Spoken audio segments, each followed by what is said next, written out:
ಒಂದ್ second scroll ಮಾಡೋದು ನಿಲ್ಸಿ. ಕಣ್ಣಲ್ಲಿ ಕಣ್ಣಿಟ್ಟು ಒಂದ್ ಸತ್ಯ ಹೇಳ್ತೀನಿ, ನೀವು ದಿನಕ್ಕೆ 10 ಸಾರಿ ಕನ್ನಡಿ ನೋಡ್ತೀರಿ, ಇನ್ಸ್ಟಾಗ್ರಾಮ್ ಅಲ್ಲಿ ಫಿಲ್ಟರ್ ಹಾಕಿ ಫೋಟೋ ಅಪ್ಲೋಡ್ ಮಾಡ್ತೀರಾ.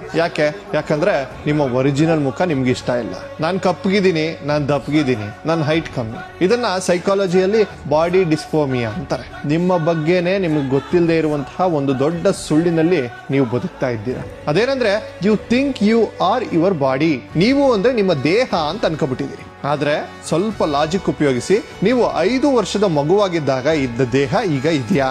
ಇಲ್ಲ, ಆ ದೇಹ ಆಲ್ರೆಡಿ ಸತ್ತೋಗಿದೆ. ವಿಜ್ಞಾನದ ಪ್ರಕಾರ ಪ್ರತಿ 7 ವರ್ಷಕ್ಕೆ ನಿಮ್ಮ ದೇಹದ ಪ್ರತಿಯೊಂದು ಜೀವಕೋಶ ಅಂದ್ರೆ ಸೆಲ್ ಬದಲಾಗ್ತಾ ಇದೆ. ಬಯೋಲಾಜಿಕಲಿ ನೀವು ಹುಟ್ಟಿದಾಗಿನಿಂದ ಇಲ್ಲಿಯವರೆಗೂ 10 ಸಾರಿ ಸತ್ತೋಗಿದ್ದೀರಿ.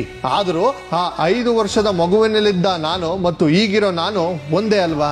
ಅಂದ್ರೆ ದೇಹ ಬದಲಾಗ್ತಿದೆ, ಅದರ ಒಳಗಿರೋ ನೀವು ಪರ್ಮನೆಂಟ್. ಕುರುಕ್ಷೇತ್ರದಲ್ಲಿ ಕೃಷ್ಣ ಅರ್ಜುನನಿಗೆ ಹೇಳಿದ್ದು ಇದೆ, ದೇಹ ಅನ್ನೋದು ಬರೀ ಬಾಡಿಗೆ ಮನೆ ಅಥವಾ ನೀನು ಹಾಕಿರೋ ಬಟ್ಟೆ ಇದ್ದ ಹಾಗೆ, ಹರಿದು ಹೋದ ಬಟ್ಟೆ ಬಗ್ಗೆ ಯಾರಾದ್ರೂ ಅಳ್ತಾರ ಅಂತ. ಹಾಗಾದ್ರೆ ನೀವ್ಯಾರು? ಕೃಷ್ಣ ನಿಮ್ಮ ನಿಜವಾದ ಪವರ್ ಬಗ್ಗೆ ಹೇಳ್ತಾನೆ ಕೇಳಿ. ಭಗವದ್ಗೀತೆಯ 2ನೇ ಅಧ್ಯಾಯ 23ನೇ ಶ್ಲೋಕದಲ್ಲಿ, ನೈನಂ ಚೀದಂತಿ ಶಸ್ತ್ರಾಣಿ ನೈನಂ ದವತಿ ಪಾವಕಃ. ಇದರ ಅರ್ಥ ಕೇಳಿದ್ರೆ ನಿಮ್ಮ ಮೈ ನಡುಗುತ್ತೆ. ನಿನ್ನನ್ನ ಯಾವ ಆಯುಧವು ಕತ್ತರಿಸಲಾರದು, ನಿನ್ನನ್ನು ಬೆಂಕಿ ಸುಡಲಾರದು, ನಿನ್ನನ್ನು ನೀರು ಒದ್ದೆ ಮಾಡಲಾರದು. ನೀವು ಸಾಮಾನ್ಯ ಮನುಷ್ಯರಲ್ಲ, ಯು ಆರ್ ಇಂಡೆಸ್ಟ್ರಕ್ಟಬಲ್ ಎನರ್ಜಿ. ಯಾರೋ ನಿಮ್ಮನ್ನ ಕಪ್ಪಗಿದ್ದೀಯಾ ಅಂತ ತಕ್ಷಣ ಮೂಲೆಯಲ್ಲಿ ಕೂತು ಅಳ್ತಿರಲ್ಲ, ಅವರು ಬೈದಿದ್ದು ನಿಮ್ಮ ದೇಹಕ್ಕೆ, ನಿಮಗಲ್ಲ. ನೀವು ವಜ್ರ ಕಣ್ರಿ, ಕೆಸರಿನಲ್ಲಿ ಬಿದ್ರು ವಜ್ರನೇ.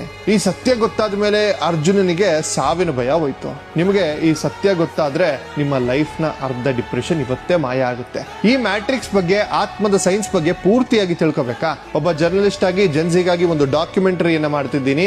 ಅದು Geeta for Gen Z. Episode 2 who are you. ಇದು ನಿಮ್ಮ ಲೈಫ್ ಬದಲಿಸುವಂತಹ ಎಪಿಸೋಡ್. ಇನ್ಸ್ಟಾಗ್ರಾಮ್ ಫಿಲ್ಟರ್ ಗಳ ಹಿಂದಿನ ಸುಳ್ಳಿನ ಪ್ರಪಂಚ ಸಾಕು. ನಿಜವಾದ ನಿಮ್ಮನ್ನ ನೀವು ಉಳ್ಕೊಳ್ಬೇಕು ಅಂತಂದ್ರೆ ಈಗಲೇ ನನ್ನ ಬಯೋದಲ್ಲಿರುವಂತಹ ಲಿಂಕ್ ಅನ್ನ ಕ್ಲಿಕ್ ಮಾಡಿ, ಅಥವಾ ಯೂಟ್ಯೂಬ್ ನಲ್ಲಿ ವಿಕಾಸ ದ ಜರ್ನಲಿಸ್ಟ್ ಅಂತ ಸರ್ಚ್ ಮಾಡಿ ಎಪಿಸೋಡ್ 2 ಈಗಲೇ ನೋಡಿ. Stop being a victim, realise your power. ಜೈ ಹಿಂದ್, ಜೈ ಕರ್ನಾಟಕ, ವಂದೇ ಮಾತರಂ.